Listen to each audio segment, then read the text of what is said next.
be prepared for day 91, and we need to be prepared for quite much higher number of people trying to come or wanted to come and should be welcome to the European Union. And that's why I think it's time now to activate a temporary protection directive to support the Ukrainians.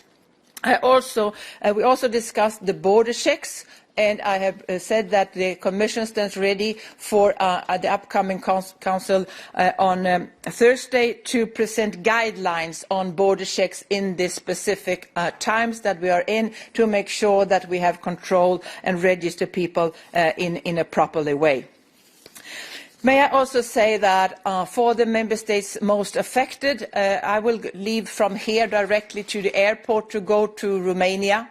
I will tomorrow morning visit the border between Romania and Ukraine and see with my own eyes the needs that they have there, and also going further on from Romania to Slovakia with the same aim to see what kind of support is needed and what kind of measures is necessary for us to take.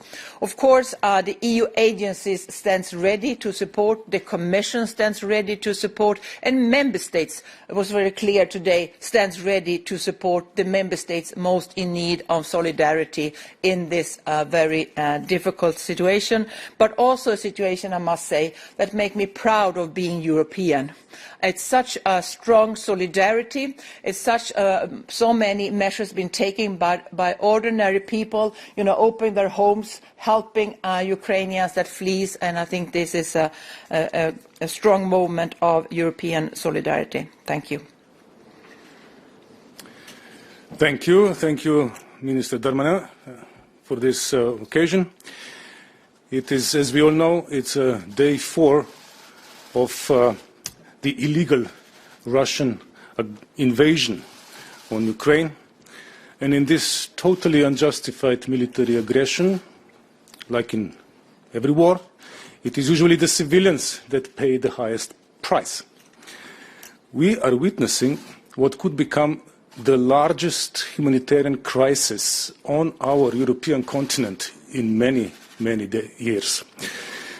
The humanitarian needs are growing as we speak. And our number one priority should therefore be the assistance to people affected by this war. And I have urged the ministers today that we'll have a stronger impact if we do this together. EU's joint support for our neighbour in need is of historic importance now. In this respect, I have pointed out the EU Union Civil Protection Mechanism and EU humanitarian assistance as two of the important instruments to channel our support to affected Ukrainians inside Ukraine, as well as in neighbouring countries like Moldova and the EU member states bordering Ukraine, where the Ukrainians are now fleeing to. In recent days, Ukraine has already made several requests for EU assistance, asking for all sorts of equipment like emergency medical aid, shelter, civil protection equipment and the like. Our Emergency Response Coordination Centre is already facilitating the delivery of the requested assistance. This was offered by 18 EU member states so far. I also informed the ministers that more support is needed as the needs are rising exponentially. This is why I urge them to respond in a coordinated way through the civil protection mechanism so as to ensure the maximum efficiency of our effort. I have also reassured the ministers that we will support those EU member states that are under greatest pressure should they need assistance with accommodating Ukrainian refugees. Most urgently, however, I underlined that we must step up our support to Moldova. As you know, Moldova is a country with limited resources and it is being overwhelmed by the influx of Ukrainian refugees. As for the humanitarian situation overall, currently expected number of displaced Ukrainians is over 7 million people. And in the worst case scenario, if this war of aggression continues, they will find themselves in urgent need of humanitarian assistance. The United Nations is about to launch a flash appeal to address as much of the immense needs as possible, and the Commission, in its preparation for this, has already mobilized 90 million euro for humanitarian aid, so as to provide an example to other donors who will be called to contribute their support. In closing, I know that humanitarian partners on the ground at the moment are trying to do everything they can.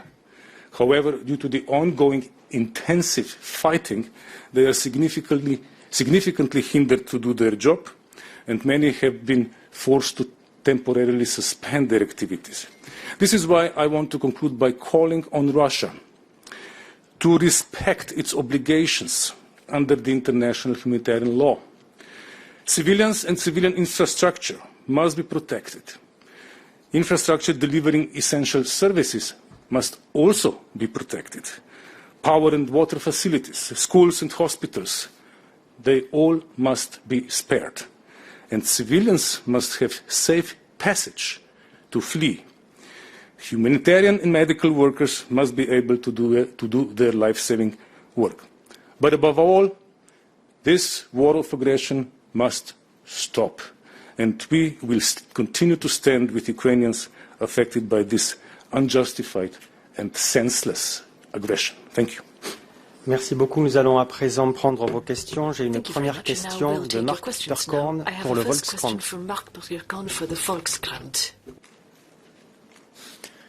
Good afternoon, Mark Beberkorn, Volkskrant, Netherlands. I have two questions. One is for Commissioner Johansson, because she said it's time to activate the temporary protective directive. When are you going to do it? Is this next Wednesday when the college meets, or is it before? But is it at least this week? And secondly, you said it was broadly welcomed. Were there also ministers who said, no, you don't need to do that, or we even don't want it? The second question is for Commissioner Lenarčič, if I pronounce it right. How much money is actually available at this moment for humanitarian aid? Thanks. Yes, to answer your question, I'm preparing to have a proposal ready for the Council on Thursday, actually. Of course, it's for Gerald, the Council Presidency, to decide what to present to the Council, but we are ready to have it that quick. Not all ministers answered on the question on temporary protection directive, but most of them did, and most of them was very much in favor. Some was a bit questioning, is it time now or should we wait? That was a bit the discussion. As for the funding, let me first underline the fact that the European Union has been present with humanitarian activities in Ukraine since 2014. And we have been funding those activities in the range of 25 million euro per year on average since then. In view of the exponentially rising needs as we speak, we have decided to more than triple this allocation to 90 million euro, which will be our contribution to the United Nations flash appeal that we expect any hour from now. We hope that EU member states and other donors will also show solidarity with Ukraine. We trust that will be the case, so that the UN flash appeal will be fully funded. Une question à présent de Pascal Verdeau pour France Télévisions. And now we have Pascal Verdeau from France Télévisions. Oui, bonjour. C'est une question pour Monsieur Darmanin. À la faveur de cette crise, les choses évoluent très vite et pour la première fois dans son histoire, l'Union européenne vient de briser aujourd'hui un tabou qui est l'achat et la livraison d'armes pour les Ukrainiens. Quelle est la portée, selon vous, de cette décision et est-ce que l'Union européenne, à travers la crise, Union européenne qualifiée souvent de puissance douce est en train de s'affirmer comme une véritable puissance sur la scène mondiale? Il ne m'appartient pas, monsieur, de commenter ces informations, puisque aujourd'hui, au Conseil de l'Intérieur et de l'Immigration, nous sommes concentrés sur des sujets tout aussi importants, notamment les 7 millions de personnes qui vont se déplacer en Ukraine, ou malheureusement les centaines de milliers de personnes qui viendront en Europe et qu'il nous faut très rapidement pouvoir accueillir et qui sont déjà accueillis dans de bonnes conditions, aussi bonnes puissent-elles être. Je rappelle d'ailleurs que la grande rapidité à laquelle nous nous réunissons aujourd'hui permettra, je l'espère également jeudi, en tout cas la France le souhaitera le mettre à l'ordre du jour, la directive qui permettra de faire la protection temporaire. Mais la souveraineté, c'est l'idée première, vous le savez, du président de la République, celle qui a fondé son action comme président de l'Union européenne pendant ces 6 mois, et nous sommes heureux de voir qu'effectivement ce concept évoqué par le président de la République voilà quelques mois prend désormais corps pour l'ensemble des pays de l'Union européenne et pour l'Union européenne. Il y a d'autres tabous qui sont peut-être en train d'être levés. Nous avons parlé tout à l'heure avec beaucoup de franchise des passeports dorés qui sont donnés ou qui ont été donnés, je parle au passé, par certains pays, pas que de l'Union européenne, mais il y en a aussi dans l'Union européenne. Et nous avons dit très clairement, je crois, la Commission européenne, la présidence française au début de l'intervention, mais d'autres pays également, que nous devions arrêter absolument pour l'avenir ce genre de facilité. Et nous avons demandé les communications des personnes qui avaient eu ces passeports dorés, qui permettaient de pouvoir circuler indépendamment des sanctions que nous pourrions prendre, sachant que ces États ont pris, vous savez, une décision très importante qui était la suspension de l'accord de facilitation que nous avions avec la Russie. Donc il y a, à la faveur de cette crise qui est dramatique, évidemment, je crois, des prises de position très fortes des pays de l'Union européenne avec la Commission et je m'en félicite. Une question à présent pour Michael Winde de DPA. C'est bon? Monsieur. Lorenzo Consoli, Asca News, Italie. Je voulais poser une question à la présidence, c'est concernant justement ce que Madame la Commissaire vient de dire, que ça dépend de la présidence de mettre à l'ordre du jour au prochain Conseil formel la proposition de protection temporaire. Et je voulais demander, donc, est-ce que vous allez mettre à l'ordre du jour cette proposition et est-ce que, ça je demande aussi à la Commissaire, vous avez eu le débat. Est-ce que vous pensez qu'il y a aujourd'hui la majorité qualifiée nécessaire pour activer cette directive? Et si je peux me donner une chose, c'était un peu ambigu dans la directive. La directive vaut pour 1 an et après il est possible de prolonger encore pour 6 mois et si j'ai bien compris pour encore 6 mois. Donc c'est 1 an plus 1 an, c'est ça? Oui, monsieur, la présidence française mettra à l'ordre du jour du Conseil JAI de cette semaine l'adoption que doit proposer la France donc de la directive de 2001, pardon. Et je crois que c'est pour 3 ans, enfin c'est 1 an et renouvelable jusqu'à 3 ans, me semble-t-il, et qui permet effectivement de pouvoir donner des facilités qui répondent à la question de l'asile sans donner totalement l'asile aux personnes. Donc elle a évidemment tout à fait sa réponse aujourd'hui dans la crise que nous connaissons. Il y a eu un long débat de la part des États. J'ai constaté un immense soutien. Il y a eu quelques réserves sur la forme, puisque vous savez que des pays ont parfois pris des législations nationales, mais en même temps ces pays sont parfois ceux qui sont directement en crise et dont nous avons eu évidemment à les soutenir indépendamment de la réunion aujourd'hui à Bruxelles. Et donc je prendrai mon téléphone, comme j'imagine Madame la Commissaire, pour appeler ces pays d'ici le Conseil de jeudi. Mais oui, la France se mettra à l'ordre du jour. Une question à présent en ligne de Griselda Pastor pour Khaled Nasser.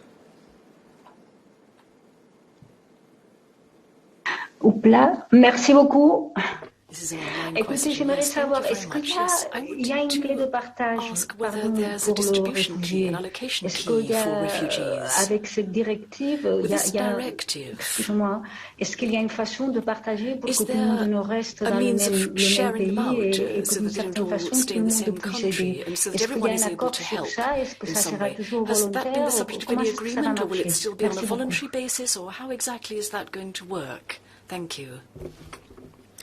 I try to answer that. First, we're talking about Ukrainians that have the visa-free traveling in the whole European Union. So they can go and choose the country where to go, as long as their visas are valid.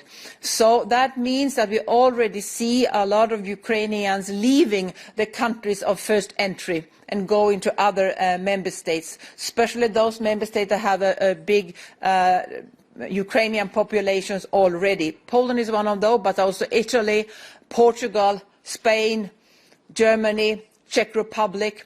So they are moving towards other member states and not stuck. For example, the Romanian minister told us that around half of those that have already entered from Ukraine to Romania has left Romania already. So they are moving around to different, where they have their relatives. But having said that, there was also very clear that many ministers clearly said today that this is time for solidarity and relocation if necessary, if member states are in need of that. In the Temporary Protection Directive, there is a solidarity component that is voluntary relocation, but there were also ministers that asked for stronger solidarity measures, and that is also ministers, which I very much welcome, that said now it's time also to make progress on the Pact on Migration and Asylum to have a proper system in place.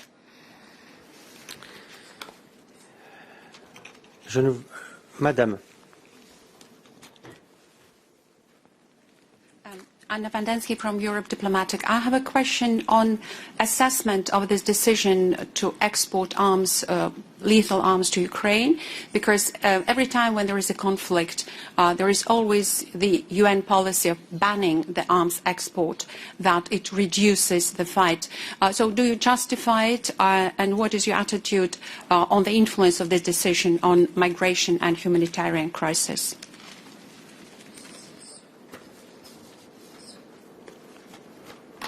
Moi, je n'ai pas de commentaire à faire sur cette question, comme je l'ai dit à votre prédécesseur. Merci beaucoup. Je crois que... Thank you very much. Ah oui, madame. Excusez-moi. Yes, one more question.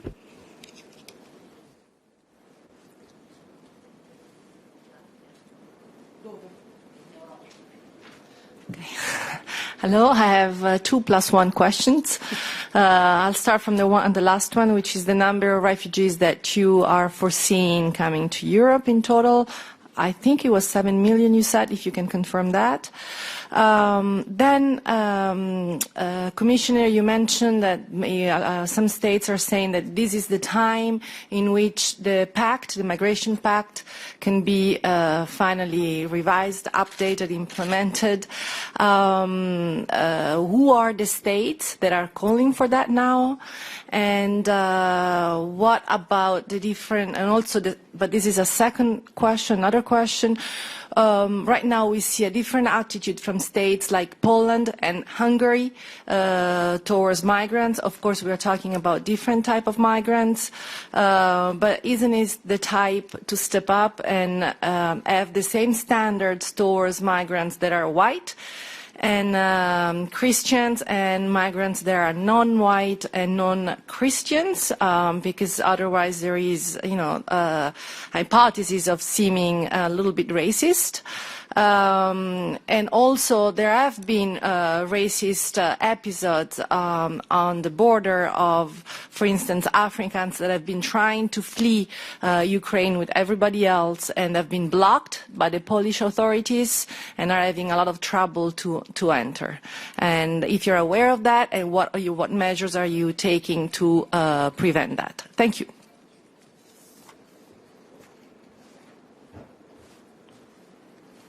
On the number of refugees, let me first say that due to the intensity of the fighting, it is extremely difficult to conduct the proper needs assessment of what are the humanitarian needs. So what I mentioned already and what I will mention now are only rough estimates, very rough expectations. United Nations estimates that if this goes on, this war of aggression, there will be around 18 million Ukrainians that will be affected in humanitarian terms be it in Ukraine proper or in the neighboring countries. United Nations High Commissioner for Refugees has its own estimate of 4 million refugees from Ukraine. And the United Nations Office for Coordination of Humanitarian Affairs estimates that there will be more than 7 million Ukrainians internally displaced within Ukraine. At any rate, even though these are very rough estimates, the figures are big. And we will have to prepare for this kind of emergency, which is of historical proportions.